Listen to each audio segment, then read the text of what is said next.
I mean, I'm sure you guys have gone over it, but why would OBJ go there? If not, obviously they gave him a great deal, but if he's not confident Lamar is there, would he have signed? You know, that's an interesting dilemma because they give him $15 million guaranteed. Yeah. And that's, I think we're all incredibly pumped for Odell Beckham Jr. Yeah. That means that the Ravens believe after what they've seen at his workout out in Arizona that this is the same Odell Beckham Jr. that would have been a Super Bowl MVP if he would have been able to make it through the entire game. He obviously blows his knee out in the middle of it, which was devastating to watch. All of us that have followed the Odell Beckham Jr. What are your thoughts on them coming together? And do you think he thinks that the Lamar deal is definitely happening? I think he think the Lamar deal is going to happen, but this is a good deal for OBJ. Great. Let's talk about that. Unreal. What part of an agent does this play in? I don't know. I seen the thing in the club where they was out having a great time. If I would have been Lamar, I say, hey man, who did that deal?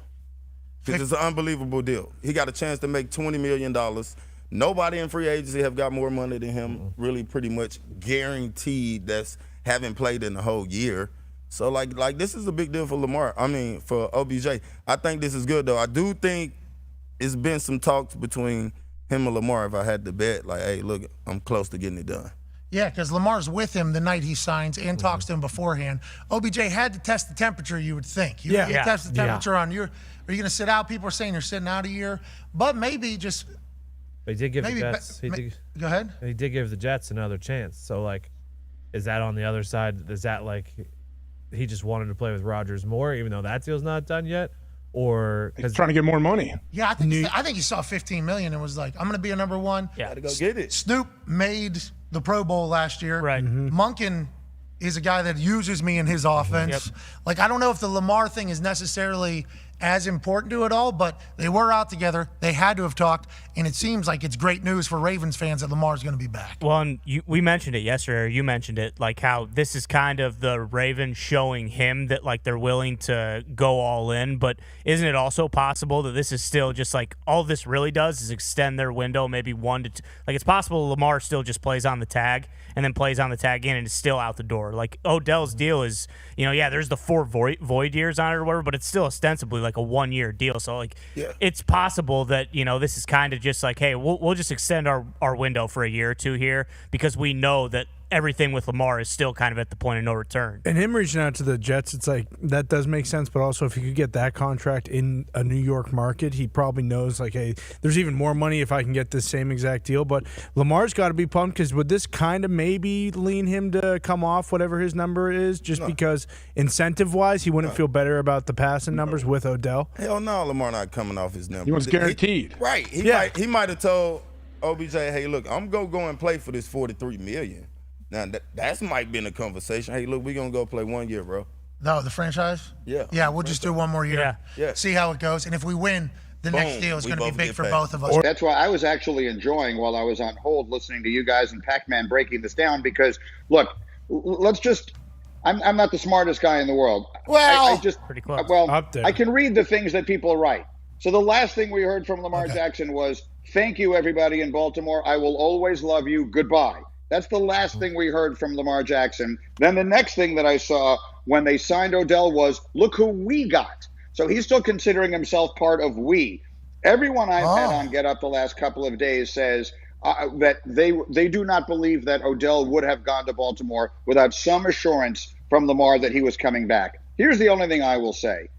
I cannot believe that the entire National Football League is going to let Lamar Jackson be available and never make any move at it. We have one big benchmark to come. It's 2 weeks from Thursday, and someone is not going to get the quarterback they want. Like Mel Kiper is now projecting Tennessee to go trade up and get and get Anthony Richardson. You're going to trade up and get Anthony Richardson, who, if everything goes perfectly, in 2 years will be 3/4 as good as Lamar Jackson has been. Someone explain that to me. Why would you're going to have to trade up 8 spots? You're going to give up just about as much as it would cost you to trade for Greeny. Lamar Yeah, but Jackson Greeny, that GM, right, drafted. That GM saw it. This is a brand new GM, right? their vision, their team, they build it. You know, I think that's kind of something that some of these new GMs potentially think about too, Greeny, don't you think? Right. No, those are stupid things to think about. They should only be thinking about winning. Humans, the though. really Humans. good ones. Humans, egos. These humans, their job is to figure out the best way to win. There has never been a player like Lamar Jackson, which is to say there has never been a quarterback who hasn't even entered his prime of his caliber who was suddenly available. Hendon Hooker is going to be a first-round pick in this draft in 2.5 weeks. Hendon Hooker is 25 in January. He'll be 26. Lamar Jackson is 26. This doesn't make any sense to me. And I keep coming back to your Colts, and we talked about this the last time I was on here with you guys. Hell yeah. The Colts and Mel's latest mock draft are going to take Will Levis. Will Levis is the ultimate roll of the dice. Maybe he winds up being terrific. We'll see. No. But there is no certainty in that whatsoever. They could sit tight at 4 and take him most of the – like when we did – I'll tell you guys a quick story. We did a 5-hour Zoom last Thursday. It was me, Booger, Mel, Louis Riddick, Susie Culber, and all of the staff, everyone from the production team of doing the NFL draft. We did our own mock draft, meaning everyone sort of selected players. Will Levis went 16th in that. All of a sudden, the Colts are going to take him 4 because the 3 guys everybody wants are already gone. That doesn't make any sense to me at all. That feels like such a randomness of allowing, well, who was in there? Who was in there? Who was in there? Booger, I heard. Louis Riddick. The people who host the draft. So it was Louis Riddick, Booger McFarland, Mel Kiper, Susie Culber, and me. That's who does the draft on ESPN. And Will Levis wound up going 16 in that. So fourth round of your guys' draft Zoom. In theory, I mean, it was a mock draft. It wasn't a fantasy draft. It's a mock draft. But you understand what I'm saying.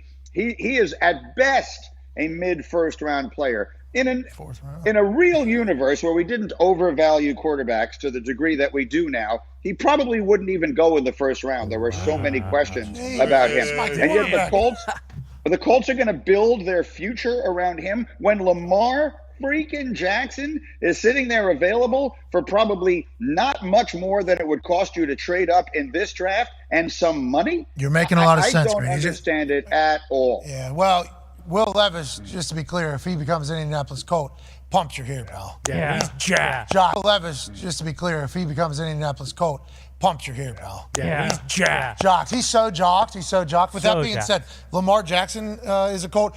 Fucking ecstatic that you're here. That'd be cool. Are you aware, by the way, of Will Levis's mayonnaise eating quirks? Yes, he puts mayonnaise in his coffee and eats bananas with the peel on them. Yeah, he's a That's unique questionable. He's an independent. Yeah, he's an anomaly.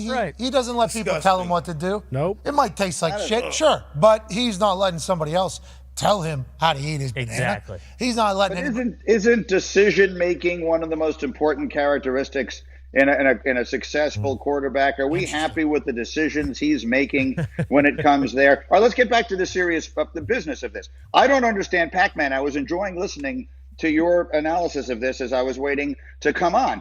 Has Lamar Jackson told Odell, I will be there this year? That's what I can't find out. I know they went out Sunday night. I know he posted the screenshot of the FaceTime. Has he told Odell, I will be there with you this year? Why don't you ask him, Greeny? I'm a betting man. He told Odell that he's going to be there. 1 year, though. Yeah. Then how does that work? He's going to play on the franchise tag? 1 year. Guys, come on. You guys all played in the NFL. Lamar Jackson cannot play on the franchise tag. Greeny, he cannot sit out a whole year, Greeny. Yeah. He cannot do that. He can force his way out of his situation. Lamar Jackson's standpoint. First and foremost, we should point out that OBJ and Lamar Jackson literally spent the night at dining at Prime 112 in Miami and then going to live at Fontainebleau. They did the entire night after OBJ signed his deal, celebrating with each other.